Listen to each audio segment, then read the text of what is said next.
வணக்கம் நேர்களே, இன்னைக்கு நாம பார்க்கக்கூடிய சிறப்பு பதிவு செவ்வாயினுடைய பெயர்ச்சி. செவ்வாய் பகவான் வருகின்ற டிசம்பர் மாதம் 8ஆம் தேதி அந்த விருச்சிக ராசியிலிருந்து தன்னுடைய சொந்த ஆட்சி வீடான அந்த விருச்சிக ராசியிலிருந்து தனுர் ராசிக்கு பயிற்சியாகி போறாரு.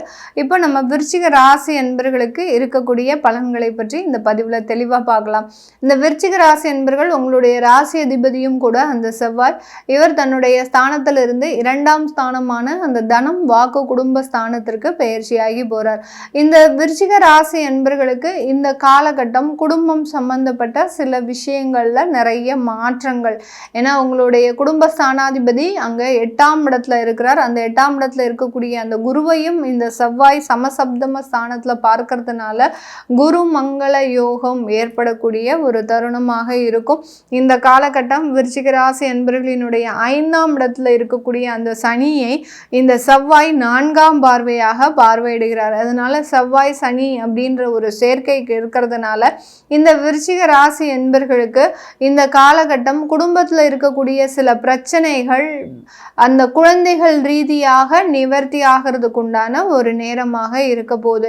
குடும்பத்துல நிறைய பிரச்சனைகள், எதுக்கெடுத்தாலும் சண்டை சச்சரவு, ஒருத்தர் கூட நிம்மதியா இருந்த நாளே இல்லை. இந்த விருச்சிக ராசி என்பர்கள் எப்ப பார்த்தாலும் எங்களுக்கு ஏதோ ஒரு இடத்துல அவமானம் வந்துகிட்டே இருக்கு மேடம், ரொம்ப பெரிய அளவுக்கு என்னை சார்ந்தவர்கள் என்னை எப்போதுமே ஒரு முட்டாள் ஆக்கி என்னை பேசிக்கிட்டே இருக்கிறாங்க. இவர்களினுடைய அந்த ஒரு என்ன சொல்றது, இவர்களினுடைய அந்த தன்மானத்தை எப்போதுமே சீண்டிக்கிட்டே இருப்பாங்க. இந்த விருச்சிக ராசி அன்பர்களோட சேர்ந்து இருக்கக்கூடியவர்கள் அவர்களினுடைய தன்மானத்தை எப்போதுமே சீண்டிக்கிட்டே இருப்பாங்க. அந்த தன்மானம் பாதிக்கப்படும் போது இந்த விருச்சிக ராசி அன்பர்கள் தானாகவே இருக்க மாட்டாங்க. அந்த அளவுக்கு அந்த விஸ்வரூபம் அப்படின்னு சொல்லக்கூடிய பெரிய அளவுக்கு உச்சகட்ட ஒரு சூழ்நிலைக்கு இவங்க போயிடுவாங்க. அந்த அளவுக்கு இந்த விருச்சிக ராசி என்பர்களுக்கு குடும்பத்துல ஒவ்வொரு நாளுமே இவர்களுக்கு ஒரு மிகப்பெரிய ஒரு பிரச்சனையை கடந்து வந்து அந்த பிரச்சனைகள்லிருந்து தீர்வு கிடைக்குமா, இல்லை நான் இப்படியே என்னுடைய வாழ்க்கையை முறிச்சுக்கிட்டா போருமா அப்படின்ற அளவுக்கு ஒரு மன ரீதியான அதிகப்படியான ஒரு தொந்தரவுகள் இருக்கிறீங்க. அதுலேயும் பார்த்தீங்கன்னா இந்த விருச்சிக ராசி என்பர்கள் காதல் திருமணத்தில் இருக்கக்கூடியவர்கள் நிறைய பேர் தன்னுடைய வாழ்க்கையே அழிஞ்சு போச்சு. எந்த அளவுக்கு நான் காதல் பண்ணும்போது ரொம்ப நம்பிக்கையாக இருந்தோமோ அந்த அளவுக்கு இப்போ பார்த்தீங்கன்னா நாங்கள் அந்த நம்பிக்கையே இழந்து ஒருத்தருக்கு ஒருத்தர் ஒரு புரிதலே இல்லாமல் இவங்களை நம்ம காதல் பண்ணணுமா அப்படின்ற ஒரு கேள்விக்கு உண்டான ஒரு நிலைமையில தான் இருப்பாங்க. அந்த அளவுக்கு இந்த விருச்சிக ராசி என்பர்கள் அந்த காதல் திருமணத்திலையும் அந்த பெற்றோர்கள் செய்து வைத்த திருமண வாழ்க்கையிலும் அதிகப்படியான ஒரு போராட்டங்களை சந்திச்சிட்டு இருக்கிறீங்க. இப்போ இந்த செவ்வாய் பயிற்சி அதிலிருந்தெல்லாம் ஒரு நிவர்த்தியை கண்டிப்பாக கொடுக்கும். அந்த நிவர்த்தி ஆகப்பட்டது பிரிதலும் இருக்கலாம், சேருதலும் இருக்கலாம். அந்த அளவுக்கு 2 மடங்காக அந்த இரு தரப்புலையுமே இருக்கக்கூடிய சில விஷயங்கள் நல்ல விஷயங்களாக இருந்ததுன்னா சாதகமாகவும், இல்லை இன்னொருத்தரை அழிச்சு பார்க்கணும் அப்படின்னு நீங்கள் முற்பட்டீங்க அப்படின்னா அது ஒரு பாதகமாகவும் முடியறதுக்கு உண்டான ஒரு தருணமாக இருக்கும். ஏன்னா விருச்சிக ராசி என்பர்கள் தன்னை அறியாமலேயே சில தேவையில்லாத வெறுப்பில் ஏற்பட்டு அவர்கள் எப்படியாவது நமக்கு எதிராக செயல்படுறவங்களை எல்லாரையுமே அழிச்சே ஆகணும் அப்படின்ற ஒரு முடிவில் ஒரு என்ன சொல்றது, தன்னை மறந்து எடுக்கக்கூடிய சில முடிவுகள்ல பாதிக்கப்பட்டு இருப்பாங்க. எனக்காக நான் அவங்க மேல ரொம்ப அன்போட இருந்தேன், ஒரு பாசத்தோட இருந்தேன். ஆனா அவங்க என்னை ஏமாத்தும் போது ஏன் நான் அவங்க அழிஞ்சு போகணும்னு நினைக்க கூடாது அப்படின்ற ஒரு நியாயத்தை, நீதியை இந்த இடத்துல இந்த விருச்சிக ராசி என்பர்கள் வெளிப்படுத்துவார்கள். அந்த அளவிற்கு இந்த விருச்சிக ராசி என்பர்களுக்கு தன்னைத்தானே ஒரு நிரூபித்து கொள்ளக்கூடிய ஒரு நேரமாக தான் இந்த செவ்வாய் பயிற்சி இருக்கும். அது சாதகமாகவும் இருக்கும், பாதகமாகவும் இருக்கக்கூடிய ஒரு சூழ்நிலையில தான் இருக்கு.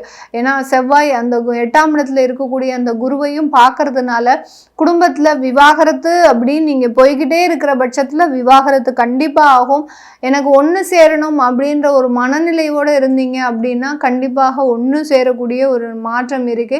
இதில் இந்த 2 ஆப்ஷனையும் தாண்டி இன்னொரு நல்ல ஒரு விஷயம், பாசிட்டிவான விஷயம் என்ன அப்படின்னா, குழந்தை பிறப்பு உங்களுடைய பிரிவை தடுக்கும். இந்த காலகட்டம் ஒரு குழந்தை பிறந்துருச்சு அப்படின்னா நீங்கள் 2 பேரும் ஒவ்வொரு துருவத்தில் போயிட்டு இருந்தவங்க மீண்டும் சேருவதற்குண்டான ஒரு தருணத்தையும் அந்த குழந்தை சம்பந்தப்பட்ட உறவு உங்களை மீண்டும் சேர்த்து வைக்கிறதுக்குண்டான எல்லா முயற்சிகளையும் எடுக்கக்கூடிய ஒரு நேரமாக இருக்கும்.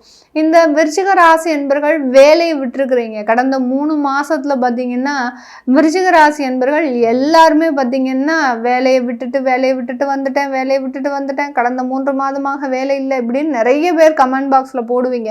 அந்த அளவுக்கு கடந்த 3 மாதத்துல வேலையை விட்ட ராசி என்பர்கள் யாரும் பார்த்தீங்கன்னா இந்த விருச்சிக ராசி என்பர்கள் மட்டும்தான் இருப்பீங்க. இந்த வேலையை விட்ட நபர்கள் எல்லோருக்குமே நல்ல ஒரு வேலை வாய்ப்புகள் இந்த செவ்வாய் பயிற்சி கொடுக்க போகுது.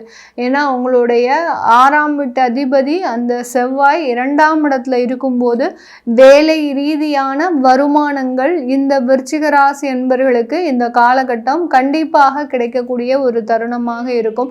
அந்த வருமானத்தை நீங்க கடன் சம்பந்தப்பட்ட விஷயங்களுக்கு செலவழிக்கக்கூடிய ஒரு நேரம். ஏன்னா கடந்த 6 மாசமாக நிறைய பேர் வீட்டு வாடகை கொடுக்காம இருந்திருப்பீங்க. நிறைய பேர் பார்த்தீங்கன்னா உங்களுடைய சொந்த இஎம்ஐ லோன்ஸ் இதெல்லாம் கட்டாம இருந்திருப்பீங்க. அடுத்த சில பேசிக்கான விஷயங்கள் கூட கடந்த 6 மாதமாக செய்யாம வச்சிட்டு இருப்பீங்க, பெண்டிங்லேயே போட்டு வச்சுட்டு இருப்பீங்க.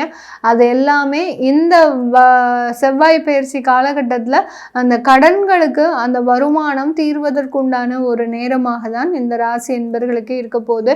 இந்த ராசி என்பர்களுக்கு வெளிநாட்டு சம்பந்தப்பட்ட சில முயற்சிகளில் நல்ல ஒரு மாற்றங்கள், வெளிநாடுகளுக்கு வேலைக்கு போகணும் அப்படின்னு முயற்சி கடந்த 6 மாதமாக எடுத்துட்டு இருக்கிறவங்களுக்கு இந்த மாதத்துல இருந்து நல்ல ஒரு சேஞ்சஸ் கிடைக்கும். அதற்குண்டான ஒரு சாதகமான பலன்கள் மிகவும் அருமையாக இருக்கு. இதெல்லாம் இந்த 8ஆம் இடத்துல இருக்கக்கூடிய அந்த குரு பகவான் சேர்ந்து செயல்பட்டு நல்ல ஒரு மாற்றத்தை கொடுக்கக்கூடிய ஒரு தருணமாக இருக்கும். அதனால வெளிநாட்டு வாழ்க்கை, வெளிநாடு சம்பந்தப்பட்ட சில விஷயங்கள் இது எல்லாமே சாதகமாக முடிவதற்குண்டான ஒரு நேரமாக இருக்கும். இந்த காலகட்டம் இந்த விருச்சிக ராசி என்பர்கள் தன்னுடைய குடும்பம் சம்பந்தப்பட்ட சில பிரச்சனைகளிலிருந்து வெளியில வர்றதற்கு நீங்க வழிபட வேண்டிய ஒரு தெய்வம் அப்படின்னு கேட்டீங்கன்னா ஐயப்பனை நல்லா பிரார்த்தனை பண்ணுங்க. ஐயப்பன் துணை அப்படின்றத கீழே கமெண்ட் பாக்ஸ்ல கமெண்ட் பண்ணுங்க. ஏன்னா இந்த விருச்சிக ராசி என்பர்கள் பார்த்தீங்கன்னா பெரிய அளவுக்கு கோபமும் ஒரு பெரிய அளவுக்கு ஒரு வெறியும் அதிகமாக இருக்கும். கடந்த காலத்துலலாம் ஏற்பட்ட அவமானங்கள் அந்த அளவுக்கு இவர்களை கொண்டு போய் சேர்த்து விட்டுருக்கு. இதுல இருந்தெல்லாம் நீங்க நிவர்த்தியாகி வெளியில வரணும்னு நினைக்கிறவங்க, உங்களுடைய தலை குனிவுக்கு காரணமானவர்கள், உங்களுடைய வளர்ச்சியை பார்த்து நல்ல ஒரு ரசிக்கணும் அப்படின்னு நினைக்கிறவங்க கீழே கமெண்ட் பாக்ஸில் ஐயப்பன் துணைன்னு போடுங்க. நீங்கள் ஒவ்வொரு சனிக்கிழமையும் இல்லை ஒவ்வொரு செவ்வாய்க்கிழமையும் இந்த விருச்சிக ராசி என்பர்கள் வீட்டில் ஐயப்பனுக்கு ஒரு தீபம் ஏற்றி வழிபாடு பண்ணுங்க. ஐயப்பனுக்கு பிடிச்ச மலர்களை சாத்தி வழிபாடு பண்ணுங்க. அதே சமயத்தில் ஐயப்பனுக்கு பிடித்த, அதாவது இந்த கார்த்திகை மாதம் அப்படின்றதுனால பார்த்தீங்கன்னா உங்களுக்கு அந்த ஐயப்பன் கோயிலெல்லாம் நிறைய ஒரு விசேஷங்கள் நடைபெறும். அதில் கலந்துக்கிட்டீங்க அப்படின்னா உங்களுடைய பழைய கர்மா ஃபுல்லாகவே தீர்ந்து போயிடும். இந்த விருச்சிக ராசி என்பவர்களுக்கு ஏன் இந்த மாதிரியான சில விஷயங்கள் நடக்குது அப்படின்னா இவர்களுக்கு முன்னோர்கள் சாபம் அதிகமாக இருக்கும். நான் யாரோ ஏதோ செஞ்சதுக்கு நான் ஏன் மேடம் அவஸ்தைப்படணும் அப்படின்னு கேட்டிங்கன்னா இது வந்து இந்த கேள்வி வந்து எல்லாருமே கேட்கக்கூடியது தான். இப்போ நீங்களே ஒரு ஸ்டேஜில் இருக்கிறீங்க, நீங்கள் ஏதோ ஒரு விஷயத்தினால பாதிக்கப்பட்டிருக்கிறீங்க அப்படின்ற போது உங்களுடைய மனம் வந்து அந்த விஷயத்தில் பாதிக்கப்பட்டுக்கிட்டே இருக்கும். அது சாகிற வரைக்கும் அந்த விஷயம் நம்மளுடைய மனதை விட்டு போகவே போகாது. அந்த விஷயம் நிறைவேற வரைக்கும் அந்த சம்பவமாகப்பட்டது உங்களுக்கு அந்த மனதில் போட்டு ஒரு பெரிய ஒரு நெருடலாக இருக்கும். அது எப்போ உங்களுக்கு நிவர்த்தி ஆகுதோ அப்பந்தான் அதுலேருந்து நீங்கள் நிறைவு பெறுவீங்க. இந்த மாதிரியாக தான் அந்த முன்னோர்கள் சாபமும் பார்த்தீங்கன்னா ஏதோ ஒரு விஷயத்தினால அவங்க பாதிக்கப்பட்டு இறந்திருப்பாங்க, அது நிவர்த்தி ஆகாமல் இருந்திருக்கும். அதையெல்லாம் நீங்கள் தீர்க்கறதுக்கு தான் இப்போ வந்திருக்கிறீங்க. இதை நீங்கள் இந்த வழிபாடு மூலமாக பிரார்த்தனை செய்து நீங்கள் நிறைவேற்றுங்க. கண்டிப்பாக அதற்குண்டான ஒரு நிவர்த்தி அப்படின்றது கண்டிப்பாக கிடைக்கும். இது எல்லாமே எல்லாமே நம்ம கோச்சார நிலவரப்படி பலன்களை கணிச்சு சொல்லியிருக்கிறோம். உங்களுடைய சுய ஜாதக தசாபுத்தி பலன்களை பார்க்கணும் விருப்பப்படுறவங்க கீழே இருக்கிற நம்பருக்கு வாட்ஸ்அப்பில் அப்பாயின்மெண்ட் வாங்கிக்கிட்டு நீங்கள் கன்சல்ட் பண்ணிக்கலாம். உங்களுடைய குழந்தைகளுக்கு ஜாதகம் எழுதணும், நியூமராலஜி படி பெயர் வைக்கணும்னு நினைக்கிறவங்களும் கீழே இருக்கிற நம்பருக்கு வாட்ஸ்அப்பில் அப்பாயின்மெண்ட் வாங்கிக்கிட்டு நீங்கள் கன்சல்ட் பண்ணிக்கலாம். உங்களிடமிருந்து விடைபெறுவது உங்கள் ஆஸ்ட்ரோ பூர்ணா. நன்றி, வணக்கம்.